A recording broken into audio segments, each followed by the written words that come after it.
ഉണ്ടാക്കാൻ പോകുന്നത് കരൾ ഫ്രൈ ആണ്. അതിനായിട്ട് കരൾ കഴുകി വെച്ചു. എന്നിട്ട് നമുക്ക് വെളുത്തുള്ളി, ഇഞ്ചി, പച്ചമുളക്, കുരുമുളക് ഇത്രയിട്ട് വഴറ്റുവാണ്. ഇനി അതിലേക്ക് നമുക്ക് മഞ്ഞൾപ്പൊടി ഇട്ട് കൊടുക്കാം.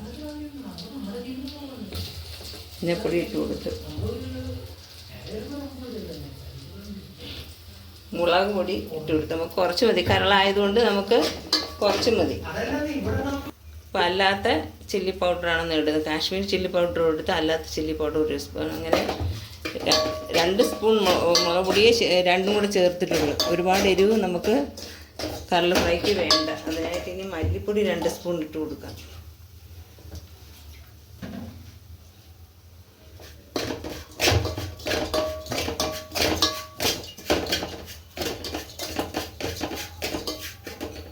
നമുക്കിനി കരളിട്ട് കൊടുക്കാം. വലിയ കാശി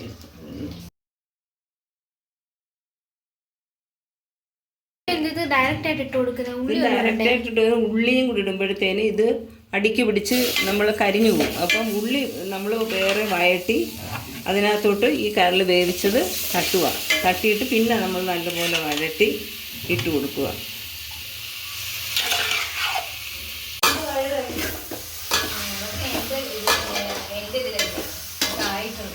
ഇനി നമുക്ക് ആവശ്യത്തിനുള്ള വെള്ളം ഒഴിച്ച് കൊടുക്കാം. കരളായതുകൊണ്ട് വേവുണ്ട്, അതുകൊണ്ട് നമുക്ക് ഇച്ചിരി വെള്ളം ആവശ്യത്തിന് ഒഴിച്ച് കൊടുക്കണം. ഇതിൽ വേവാനായിട്ടാണ് ഈ വെള്ളം ഒഴിച്ചിരിക്കുന്നത്. നമുക്ക് വറ്റിച്ചെടുക്കണം. ആവശ്യത്തിനുള്ള ഉപ്പ് നമുക്ക് ഇട്ട് കൊടുക്കാം. ഇനി അടച്ചു വെച്ച് നമുക്ക് വേവിക്കാം. ഇനി കരൾ ഫ്രൈക്കുള്ള ഉള്ളിയും ഒക്കെ നമുക്ക് വഴറ്റി കൊടുക്കാം. അതിനായിട്ട് ഉള്ളി, തക്കാളിപ്പഴം, മല്ലിയില, പുതിനയില, കറിവേപ്പില ഇത്രയും എടുത്ത് വെച്ചിട്ടുണ്ട്. ഇത്രയും നമുക്ക് വഴറ്റി കൊടുക്കാം. ഇതിലേക്ക് നമുക്ക് വെളിച്ചെണ്ണ ഒഴിച്ച് കൊടുക്കാം.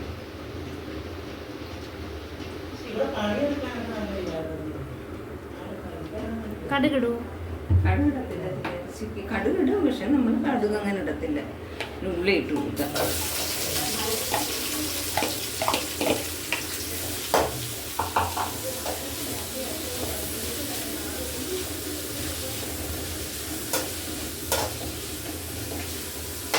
കരളിനകത്ത് കോരിയിടും. അതോ പിന്നെ നമ്മൾ ആ കരൾ വേവിച്ചിട്ട് ഇതിലോട്ട് തട്ടി എല്ലാം കൂടെ ഒന്നിച്ച് യോജിപ്പിച്ച് വരട്ടിയിടുന്നു.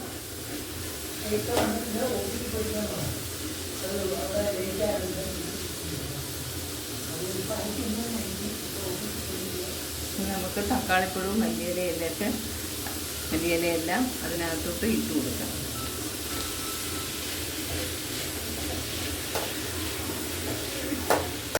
ഇതിലേക്ക് നമുക്ക് 2-3 ഗ്രാമ്പു ഇട്ട് കൊടുക്കാം. പിന്നെ അതിൻ്റെ സ്റ്റാർ, പട്ട, ഗ്രാമ്പു ഇട്ട് കൊടുത്ത് പിന്നെ നമുക്ക് സ്റ്റാറും പട്ടയൊക്കെ ഇതിനകത്ത് ഇട്ട് കൊടുക്കാം. പിന്നെ ഇച്ചിരി ജീരകവും ഏലക്കയും കൂടെ പൊടിച്ചത് ഇട്ട് കൊടുക്കാം.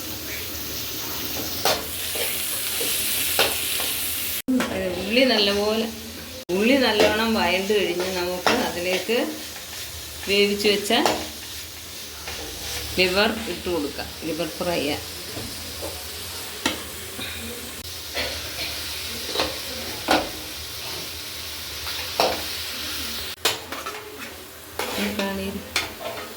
നമുക്ക് ഇത് കുറച്ചും കൂടെ വെള്ളം നല്ലപോലെ വറ്റാനുണ്ട്. വറ്റിയിട്ട് നമുക്ക് കാണാം. ഇത് നല്ലപോലെ വെള്ളമെല്ലാം വറ്റി നല്ലപോലെ ഒരുവിധം വരണ്ടിട്ടുണ്ട്.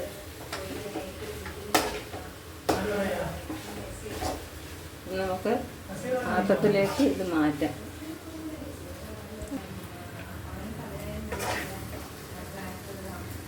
ഫ്രൈ ആയിട്ടുണ്ട്.